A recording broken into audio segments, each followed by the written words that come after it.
Well, citizens of the world, people of Kokomo, this is GeekStorm, episode Light Year 384. I am your host, Shawn Hilton. This is your host, Michael Harrison. I'm not a co-host this week? I'm an actual host? I got promoted. Well, you guys get after all your suspensions I got lately. promoted. I have not been, let's just, okay. Pretty much, if I'm not here and he says my name and I'm not here, whatever he says is a lie, okay? Not suspended. I didn't say the Planes, Trains, whatever movie was going to be #1. Didn't say that either, okay? Lies, mouth, go. Live from the heart of downtown Kokomo. In our studio, the Pepper Whistle Studio, filmed in front of a live audience, which is downstairs, and you can't see them, but occasionally you can. They are live. And then we can't see them, so it's always kind of strange. Right. A lot of stuff going on out there in the geek world. We'll be talking about Guardians of the Galaxy later in the show, where we give it a review and we talk about it, and we spend the entire episode going over that. We're going to also touch on some San Diego Comic-Con news. We're also going to talk about some television, some books, some gaming, Kickstarter, and whatever geek stuff. So, Mike, what? Kick it off. Why do you get to be on the show this week? What did you do that was geeky? I watched a lot of TV. Some friends of mine have been telling me more about Hannibal. Now, I gave it maybe a half a season of the first season and stopped. So this week I caught up on the first season, and I'm maybe 3 or 4 episodes into the second season. Here's what I don't like about the show. I don't like this other character, Will Graham, main character, I guess. His constant delusions that he has. So when we see something kind of cool and artistic on the screen, you don't really know until a minute or so into it if it actually happened, or if all of a sudden he's going to snap back into the reality. So you're being confused. Yeah, I don't like that so much. Millennium is one of my favorite shows of all time, and it's very similar to that in that he's got some special way of kind of getting into the mind of a killer and that type of thing. But Millennium's was very quick, maybe 2 seconds long. You could kind of see through a little bit of a delusional type of scenes, but this one's and it's great. It's beautiful. The stuff they throw up there is great, but there's just too much of it, and you sit there and wonder, okay, as you think about past episodes, did this really happen, or was that something he just had in his head? So it's okay. It's got a 3rd season already, and like I said, I'm watching the 2nd season right now. But we'll see. We'll see how it goes. Also, in the world of television right now, one of the most popular situation comedies out there by far is easily The Big Bang Theory, and I believe it is also probably the top, if not one of the biggest shows out there, but probably the top geek show right now besides Walking Dead. Be really tough, but I would imagine that. No, I'm not going to imagine it. Big Bang Theory has better ratings. It's on a bigger station. It's got more eyeballs on it. You don't have to have cable necessarily to see it. It's the bigger show right now. Right. So the 3 main stars, are all holding out for more money. They're currently getting about $350,000 to film about 22 minutes of television every week. Well, they film all week to get those 22 minutes. That's fine. It's not like they show up for 20 minutes and walk out. Not like this. Understand. Not like this. But for 22 minutes of actual usable footage Sure. that they turn into a show, they work all week for $350,000. Correct. They have now delayed shooting for the current season. We're supposed to be filming probably as we speak, almost literally. There are people. The word means. There are people unable to work right now because the show stars Exactly. don't show up. There's cameramen and gaffers and craft services that can't be doing their job because these guys want a raise. And very much like a Friends-like thing, they want about $1 million an episode. Now, that's the 3 main characters, Penny, Sheldon, and Galacki, whose name I don't remember. Him. Yeah, sure. Main star. And the other 2 guys also want more money, not in the tune of $1 million, but I bet they want to get up to the $350,000, if not $500,000 per episode. So, what do you think? I think they're worth every penny. Not in their performance, not in what they do in actual life, but in you're making this much money, I want that much money. If we're on a pie chart. Yes. Yes. Little bitty, and the network's huge. Yes. And the thing is they increase that show, or increase. It's got like 3-season. They just signed a 3-season contract. Yeah. So I mean, most, like you're saying, like Hannibal right. just got renewed. We know it's renewed for another season. This is renewed for 3 seasons consecutively. So we're looking at a lot of money. Does anybody deserve on a regular basis to walk in and make $1 million a week for whatever it is they do? Very few people. Very few people. But when it makes X number of $1 million, sure. You deserve a piece of that if you're the reason that people tune in. And they also said they want a piece of the back end as well. What? $1 million up front, and we want a piece of the back end. That's what agents and managers are for. They're going to hash that out. The show will come back on. There's no doubt. It's not like it's ever going to go away. Somebody at some point. Do we get a fake Sheldon and Penny? You'll probably get no. Not going to Duke of Hazzard it, or we're going to get 2 new cousins. I would guess they have something in their contract that says you can't bring in new Darren. Yeah, new Darren. Right. That'd be great. Yeah, but it's a good show. All right. You any other geeky stuff? Just because you kind of went off the track on the geek cred thing. I did. I watched a lot of television. That was it. I don't know. I told a whole story about Hannibal. You did, but that's more like going into an actual story. Instead of saying what you did that was geeky, then like jump the shark with this whole long story thing. Well, we went to the movie last night. We won't talk about that for a minute, but Guardians of the Galaxy. Yeah, I watched a lot of TV, like I said, and I've caught up on Ray Donovan, which is a great show. Just started again. Masters of Sex is another great show. I just caught up on that also. Is that a documentary? A tutorial? No. No, it's just like a show. It's a TV show on Showtime. Don't want to watch it now. Huh. It's based on a true story. Very very good show. I'm trying to think what else. Has anything else just started up? Did we talk about that? Yeah, we did talk about. We talked about The Strain. What about Dominion? Has anybody been watching that? Have you been watching Dominion? Don't know what that is. It's a sci-fi show based on Preacher, the Preacher TV show. Preacher TV show? Or not Preacher. What's the angel with Paul Bettany? Oh, okay. Yes, it's not Preacher though. It's no, Priest. Okay. Priest. It's based on that. Well, he wasn't an angel in that. He was a priest in that. Now, if you're talking about the thing where he came Wasn't he a downed angel? Wasn't he a ex-angel? No, that's a different movie. You're thinking of a different movie. Am I? Okay. You're thinking about the one with the creepy ice cream man. Yes, that's Priest. No, it's not. It's not? What's the one where they're in the bar in the middle of Mexico? I know what you're talking about, but it's not Priest. It's not Priest? Priest is like an anime manga thing in the far future. It's got a Western theme to it. Okay, you're right about that. Exorcisms. You're right about that. Like do they both have Paul Bettany in them? Yes, they do. Okay, so I have a. However you want to justify you being right is just going to happen. Let's just go along with this. I'm trying to get there. And move on to something. So there was a point. They're doing a TV show called Dominion, and you like it, you don't like it. I haven't seen it yet. I wondered if you had. No, I have not, Mike. Well, it took us a long time to get there. You did. All right. Well, I backed a new Kickstarter about a zombie role-playing game where you'll do different things, and they took a little bit of fiasco, which involves some more role-playing and relationships. So looks like it could be kind of fun. And I looked at some other Kickstarter stuff. That was the one I backed this week. I thought that looked like a good time. Role-playing games, zombies, interpersonal connections that lead to bonuses and stuff in the game. So. We have this in connection, so if we're ever involved in a fight and it breaks out and there's cameras around, I might get a bonus to swing a camera at somebody because I got an idea what that might be about. Nice. So but that was kind of fun. Doing some reading, some comics, went and saw Guardians, and getting involved in another writing project for another role-playing game. Okay.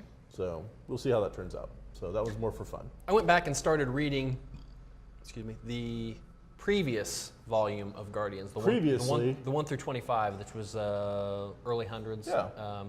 And it was the pretty Abnett good. one? Yes. I read the first 5 of them. It's pretty good. I liked it quite a bit.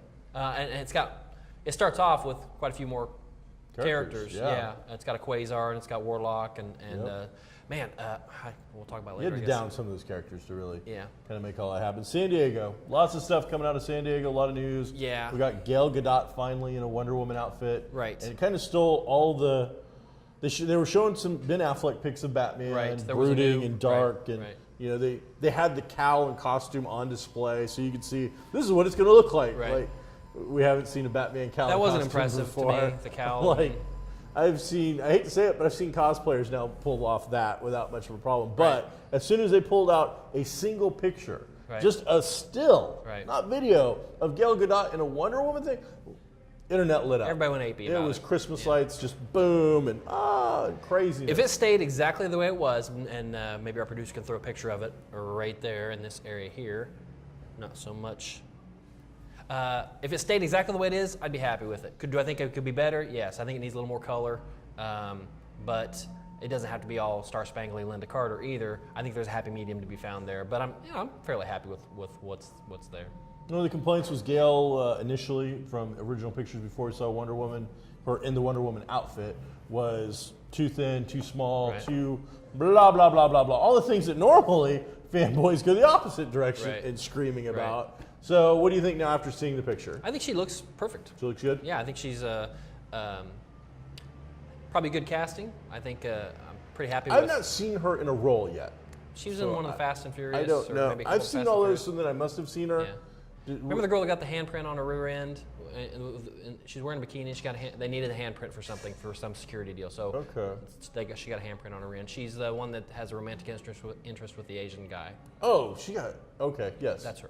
She was. I just watched the latest one, and things don't end well for her. Okay. Maybe that was why, because she was going to go do something else. But yeah, unhappy endings. But that really did overshadow the Superman v Batman panel on the internet. Now, if and when they release that teaser that they showed just to San Diego, then that'll be a big deal. Well, they will.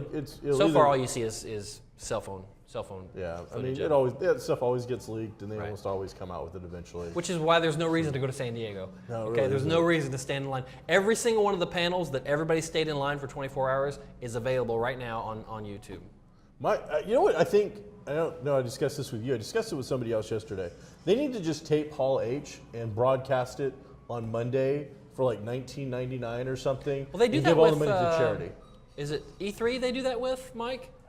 E3, and I know they do it with BlizzardCon.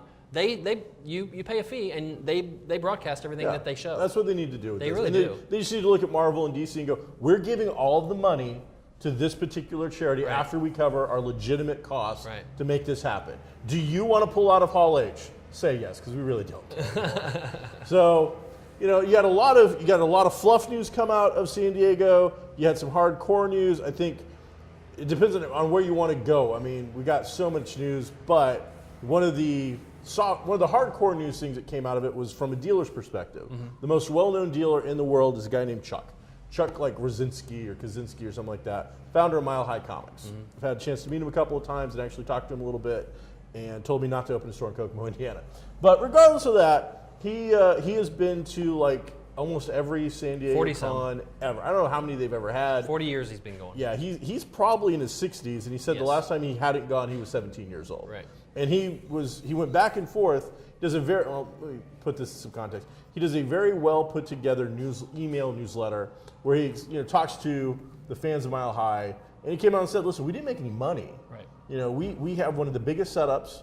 We are an incredibly well-run machine. We know our stuff. We have great product, and we came in $6K below cost." And this guy has everything from high-end $100,000 comics to selling trades. Yeah, and I think he has it all. No fly-by-night crap. Not even. I mean, and I love my business, but this guy has it down to stuff that I couldn't even understand. He's like, to do all the stuff we need to do, he needed to make $1,200 per cash register per hour. Every hour. Right. And I mean, he hasn't broken down like that. I have to admit, I don't think in those terms, but that's what this guy does. He's a forward-thinking guy, and he pointed out that the companies that produce comics, Marvel, DC, Image, everybody that shows up basically, are producing so much limited edition content just for these shows that they're selling exclusively. That he can't make it anymore. Which in a lot of cases ends up being a comic that either is going to come out next month or came out last month with just a variant cover. And sometimes the variant cover is as stupid as a stamp on it that says San Diego Comic-Con. You've had a few. I've had a few. I've gotten you a couple. Their exclusivity is the only selling point, meaning I can go put it on eBay for $20 rather than the $3 that the cover price is. Yeah, so all those people are standing in line, taking up space, and spending their dollars on those things rather than with him or other dealers on the floor. So there's been a lot of question. He finally decided that he is going to go back next year after back and forth and really thinking about it. But it's gotten me thinking that I could see in the future a break at San Diego with normal dealers versus these guys. I see more and more of the exclusivity. I don't see it going away because this guy who's very famous complained about it. Right. It's not going to go away. But I could see dealers like him saying, screw it, I'm going to go to different shows that don't have you there, DC and Marvel there, period. So I don't have to compete with you. And for people like me who don't necessarily want that variant cover and don't want to deal with that, I do want to go find the kind of stuff that he's got. I think you're going to start seeing conventions, and I run a convention, you've helped me run a convention before. I see conventions going in different directions, and I could see us very quickly seeing pop culture versus comic versus toy, and getting into the point where these conventions will be genre specific to a point that it'll be very specific when you go to which con, what's going to be there. So, and I actually think that will only hurt things. I mean, like Gen Con is famously a game convention. That's what it's based on. That's what it's about. With the exception of a ton of comic dealers, which you don't really see, it's still every other kind of con. It's still all kinds of movies and TV stuff and posters and comic stuff, not necessarily rows and rows of comic back issues, but it is still it's nearly a Chicago con. It's nearly a just big comic, and they're almost not comic cons anymore. They're pop culture cons, because the draw is not the comics anymore. Right. It's not even really, unless you have a super huge name, it's not even that. It's what is it? IndieCon next year has got Mimosa. Yeah. Aquaman. Jason well, not Aquaman, but it was rumored to be Aquaman. Jason and Momoa, So he's going to be at their show. Wizard is 1 month before it. Literally, I don't want to say literally. It's like February 30th versus March 30th. So however those days fall, 1 month apart. One's got William Shatner, one's got Mimosa. That's really the only difference so far. So I don't know. So that's what's going on with that. That was a little inside kind of, want to talk about. Cosplay, we've talked about it several times. We've actually practiced for this one a little bit. You're a cosplayer now. You're into that stuff. You know that culture. You know these kind of people. You're going to conventions to be involved in that atmosphere. I've been going to conventions just as long as you have, and I've always liked the cosplayers, but I've also been a little passive-aggressive towards some cosplayers because they eat up a lot of space. And I always find it kind of rude. Yes, now that they've become, instead of being, I'm a cosplayer, now they're actually an attraction. And they're an unpaid attraction. And I want to be careful because I want people, Shawn hates cosplayers. I love cosplayers. I like them. I like them so much. I want them to have an entire area, a lounge area or whatever, where they can be, where I don't have to have a beautiful woman with 10-foot long wings spread out, blocking 3 aisles, and stopping me from shopping. That's the exception, but it does exist. You're right. So, there's a lot of people who, that's obviously an exaggerated cost. It's not exaggerated. It does exist. We've both seen it. But those people don't walk down the aisle too. The people with the monster stuff, they don't try to walk down an aisle in between things. I think the worst. I think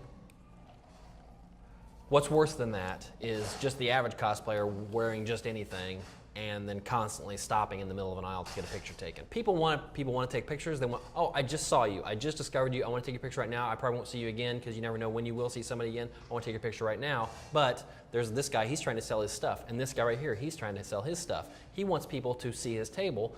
Or just, the people that are walking behind you and the people that are walking this way, they don't want to have to stop. They don't have to stop every time there's a I stutter. I go through a lot of these conventions doing what I call now the stutter step. I'm walking, we're all walking, everything's good. Bam, I'm bumping into Frankenberry because this giant 7-foot-tall animatronic costume guy has stopped to get his picture taken. Well, there wasn't a sound or some lights, and now I'm stuck. I have to literally, because I can't get around him, wait until he decides to move. Otherwise, I can't get to where I'm going. I'll tell you what I do and what everybody in that culture needs to do. You say, hey, can I take a picture? I say yes. I stop. I look around me, look behind me, see if I'm blocking anybody, see if anybody's coming. If not, I say, let's go way over here and get into a spot and take it because I like being there, and I do not want to get it to the point where there is an area like you're talking about, where there's a cosplay concentration camp where everybody's going to go over there. The cosplay zoo. Because PopCon had that. They had that whole area with beanbags where people could just hang out, and it was all that whole half of, let's say, I'm going to say 1/5 of the big hall where they did all the lectures and whatnot, all the panels, was cosplay area for people to be. And yes, people did hang out there, but you can't stop cosplayers from walking the show, and you shouldn't. You can't stop people from asking for cosplayers' pictures, and you shouldn't. But people can be more courteous as to their surroundings and to what else is going on, and the people trying to make money. And the other thing I've seen with it, and this really bugs me a little bit. It's strange. I go to a lot of artist alleys. Artist alley is where you've got small up-and-coming guys usually selling product and their stuff. Right. And that's what I want to find. I want to discover the next hot thing and get it into my store or create that relationship. The guys behind the table at Artist Alley now are like, hey, can I take your picture? They're purposely stopping cosplayers in the middle of aisles.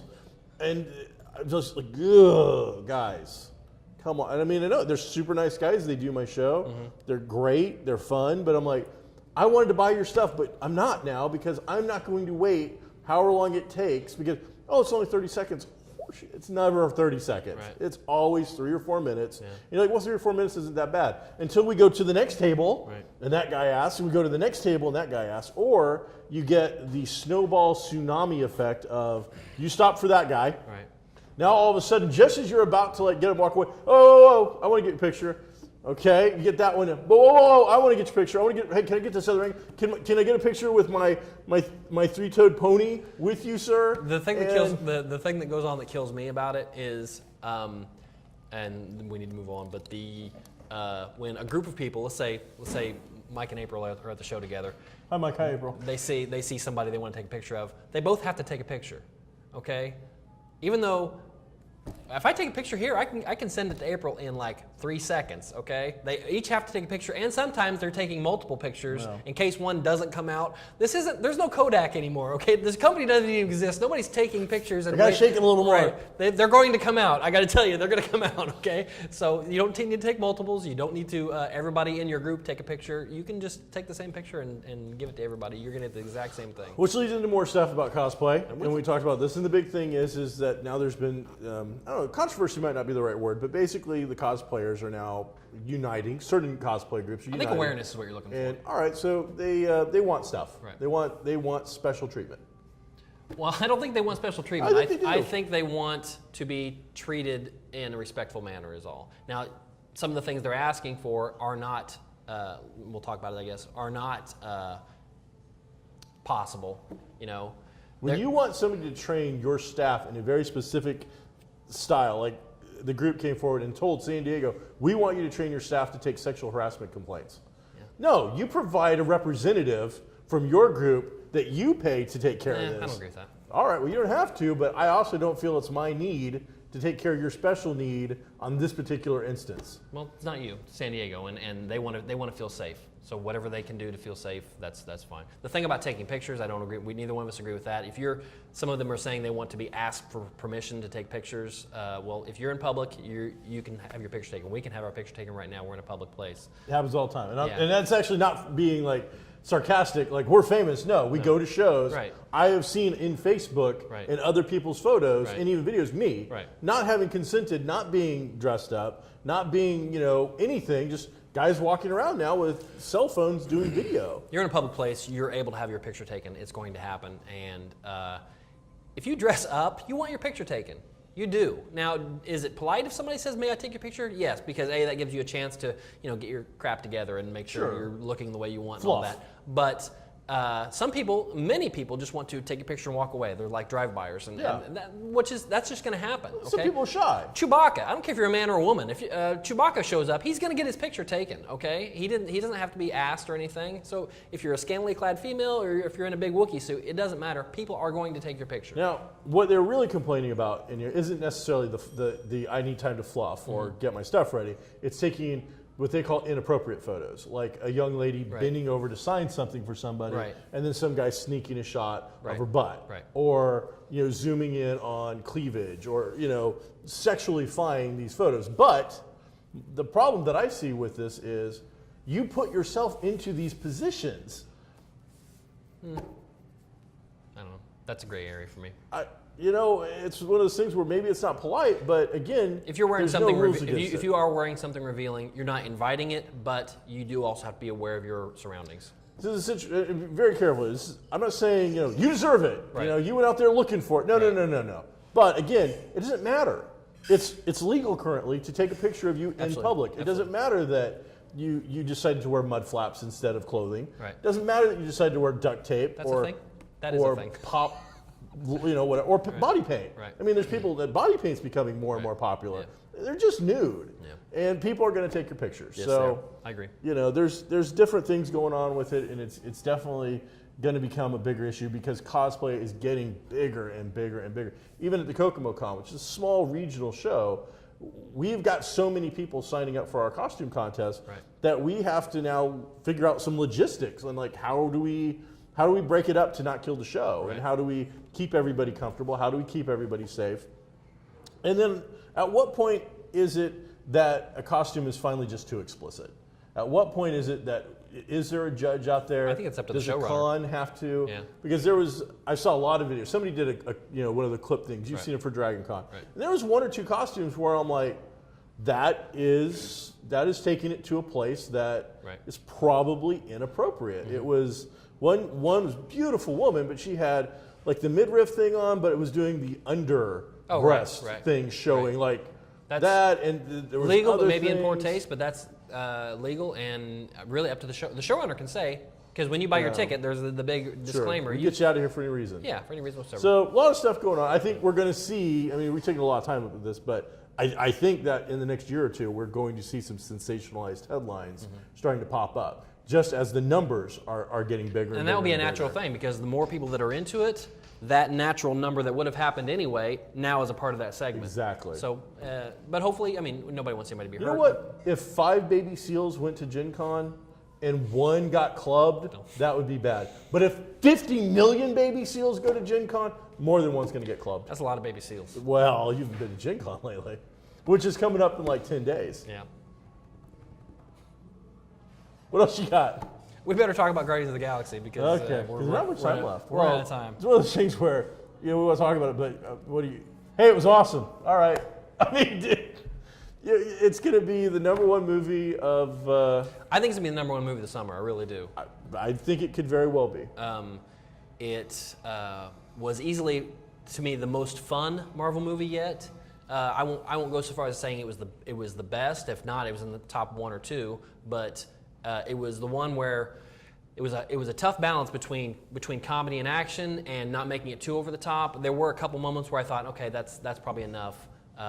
At the end when he's distracting Ronan. Sure. That went on too long. I thought it was funny. I thought it was a good concept and pretty cool. But I thought it went on maybe 5 seconds too long and made it too goofy. They do a really good job of introducing all the characters quickly and in a way that gives you their personalities and what they're bringing to the screen.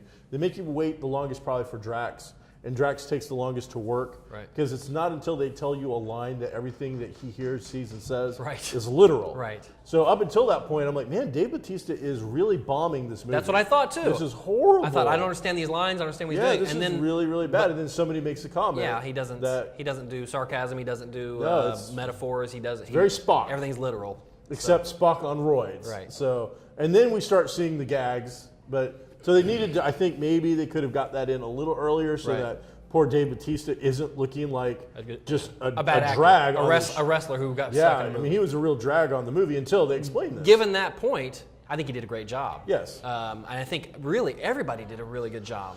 The one that surprised me, and we've talked about him, I mean, I love Rocket Raccoon, loved him long before the movie, because I'm hipster. Right. Now he's cool. But he was one I'm like, we're not going to get that much because one, it's Bradley Cooper. Right. So what we saw in the previews, that's what we're going to get. Right. And maybe 1 or 2 other things. He probably, if we had to do a line count, like I've been told the actors, he probably had second. Him and Peter Quill Right. are probably neck and neck for the amount of actual words that got to come out of their mouth.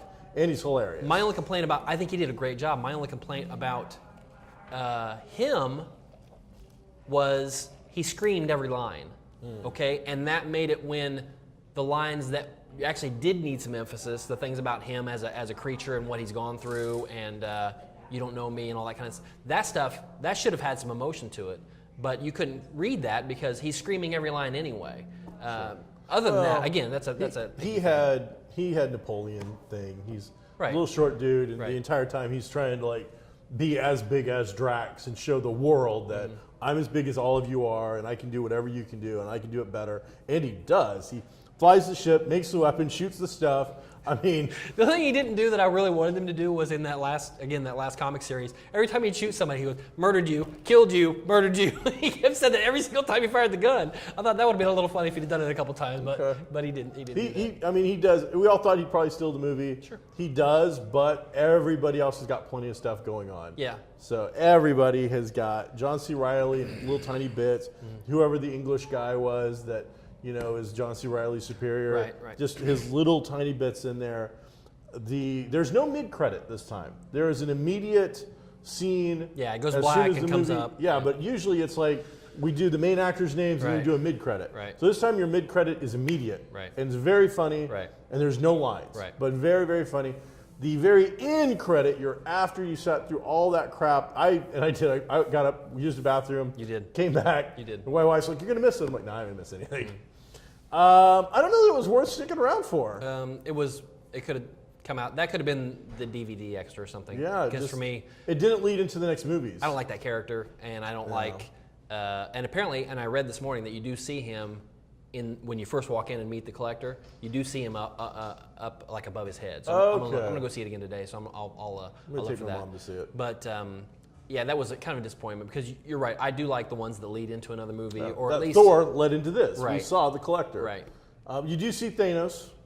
I was very happy to see Thanos is one of my. I'm a big fan of the cosmic characters, Surfer, Warlock, Thanos. That whole mythology is probably my favorite part of the Marvel universe. So when Thanos was on screen, it was awesome. You saw a Celestial on screen. That was awesome. You saw a lot of the cosmic characters, a lot of the whole Nova Corps, and but no Nova. I mean, no, you didn't really see a ton of Novas. You didn't see like a Richard Wright or anything like that. Yeah. So I was a little surprised that we didn't. And maybe we will at some point. I kind of thought we'd see. I thought what they might do is sneak a name actor in, right, and then have him get immediately swatted. Right. Like just boom, done, dead. Right. And like, well, if he can't save us, right, we're screwed. And then that builds these guys up more. But didn't really need it. Great, fun action summer movie. This is a popcorn munching. Just a fun movie. Is it going to change your life? Is it cinematically, all that other stuff? It was beautiful. It looked pretty good. Everything. I don't know that 3D. We saw it in 3D. I pushed for that. Yeah, I'll do 2D again today. I'll do 2D today. The last thing I want to say about it was though that Chris Pratt as Star-Lord did a great job and was finally a main character. There was enough going on with all the character origins that were dark. You did see what happened to his mom at the beginning of the movie, so you know where he's coming from. But he didn't dwell on it through the entire movie. And I think the difference was that he kept that tape with him all the time, and that was like, I don't get into these dark times because I have this of her. I have it with me all the time. So it wasn't like he was doing what he was doing because you killed my wife, you killed my parents, you killed my kids. It wasn't anything like that. It was she was more inspirational to him than a revenge thing. And I like that in a main character. Great music too. I I downloaded that like a week or two ago, and it's really good.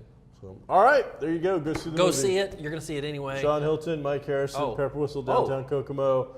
Abrupt. We're well over on time. Well, that does well really. over on time. Who watches it? Check us out next week. We're gonna be having our pre-Gen Con prep, and then we'll take a week off because I believe all of us except for April will be at Gen Con. Maybe April could do the show by herself.